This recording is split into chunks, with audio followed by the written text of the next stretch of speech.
The first Metroid game I ever played was Metroid Fusion. As a young kid, back in 2002, the 2D side-scrolling gameplay, which I categorize now as classic 2D Metroid, was familiar enough to me where I could play the game smoothly from beginning to end. To this day, due in part to some nostalgia from this part of my life, Fusion remains one of my favorite games of all time. I really loved Metroid Fusion as a kid, so it was only natural that next I went for the Nintendo Gamecube classic, Metroid Prime.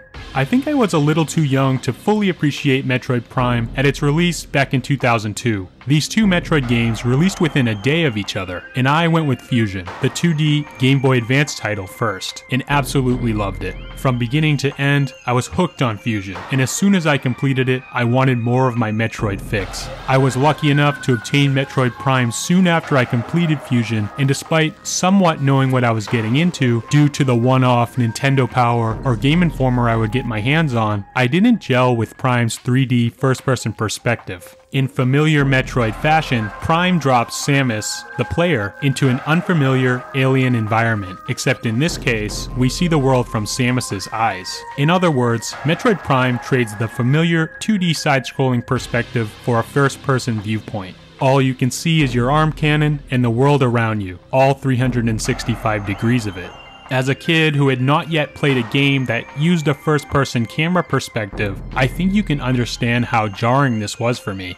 I was able to escape the space station and reach Talon Overworld, but it wasn't long until I gave up on the game entirely. Something about playing in first person didn't work for me at the time. I think it might have had to do with me building such a strong connection with Samus as a character in Fusion. In Prime, of course you do play as Samus, but you don't see Samus as much. The first-person perspective left me disconnected from the character, and this didn't sit well with my young, easily distracted mind. I distinctly remember enjoying the Morph Ball segments in Prime more than any other sections. And it sounds odd, but that was simply because I could see Samus during these parts. I guess that's how my mind worked back then.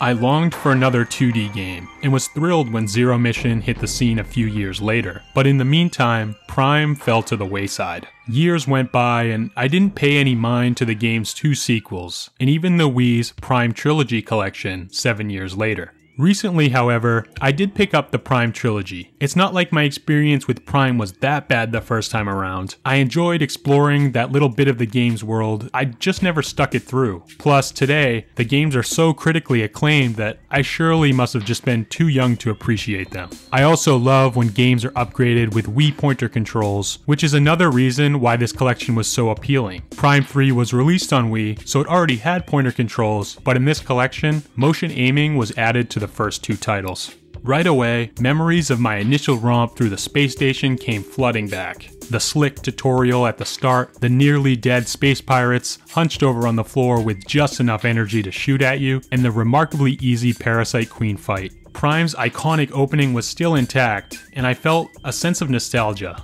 Obviously, nothing changed about the game, except the fact that I was now using Wii pointer controls, of course. What changed was me. I now had full grasp on a first-person visual perspective in shooting, and I no longer had previous expectations for the game to live up to. I was no longer a hyperactive pre-teenager that needed a Metroid fix after getting utterly obsessed with Fusion. And revisiting Metroid Prime, I started to see it more for what it was, not what I wanted it to be at the time. Taking on Metroid Prime with a new set of eyes, I realized something amazing. It might seem obvious to some, but Metroid Prime really is a Metroid game from the 3D perspective. Now to this you might say, yeah, duh, obviously it is, that's the whole point. But honestly, I didn't make the full connection until now. This might be beating a dead horse, but it's amazing that the developers were able to take the key concepts of a 2D Metroid and translate them so well to a 3D game. It was a blast using the items I uncovered to reach new, previously unexplorable areas, and looking around the world for nooks and crannies that might be hiding energy tank or missile upgrades. This time around, once I reached beyond the point I stopped at the first time, I was already engulfed in the game, happy to just get lost and explore. more, just like I would be with a traditional 2D Metroid game. And that's because Metroid Prime essentially is a 2D Metroid game, just with different controls, 3D graphics, and viewed from an entirely new camera perspective. But despite the differences, Metroid Prime hits most, if not all, of the important notes a 2D game does, and I find that remarkable. When I first stumbled upon Magmoor Caverns and started burning up due to the heat, I was instantly reminded of the same thing happening to me in Super Metroid. I thought to myself, yep, there must be a Varia suit in this game. This is just what I wanted. This truly is the Metroid game I was looking for as a kid. Oddly enough, I just wasn't willing to accept it due to its appearance. Metroid Prime is brilliantly designed. Certain obstacles are placed deliberately to teach you the utility of each of Samus's upgrades. You can use super missiles to detach loose rocks from cave ceilings that you can then use as platforms to reach previously inaccessible areas. And after beating the drone boss and receiving the Morph Ball bombs, the chamber exit is this singular pipe in the wall raised up from the floor. This is the only way out, thus teaching the player about how to use the shockwave from bombs as a jump, allowing you to get a little air upon impact, just like in the 2D games, increasing your movement options within the Morph Ball. I was truly amazed at how even this detail was brought over to a fully 3D setting.